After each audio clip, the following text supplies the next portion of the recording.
What's up mga kumare kuntigang? O kumusta po kayo? Nako, bakit ang fresh ko ngayon?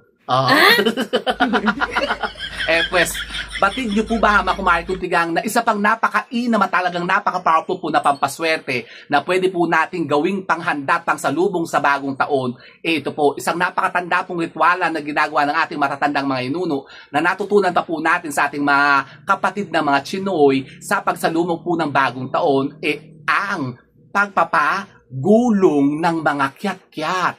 Talaga ba? Opo ha, mga kumare kuntigang. Kayo po'y magpapagulong lamang po ng 9 na piraso pong mga kiat-kiat dyan mula po sa inyo pong mga main door, papasok po sa loob po ng inyo pong mga tahanan. Ito po'y gagawin po natin ngayon pong December 31 bago po pumasok ang bagong taon para ma-boost natin yung mga sinasabing mga positive energies na yan at mahikayat natin yung mga sinasabing kaswertihan na pumasok sa loob ng ating mga tahanan para talagang pugigiin tayo ng mga sinasabing mga biyaya ng buhay na yan buong taon ng 2026.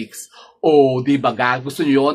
Gusto ko yan ha, mga kumare kuntigang. Kaya subukan nyo po ito. Kayo po'y magpagulong din po ng makiat-kiat dyan sa mga tahanan po ninyo ngayong bagong taon. Ayaw naman.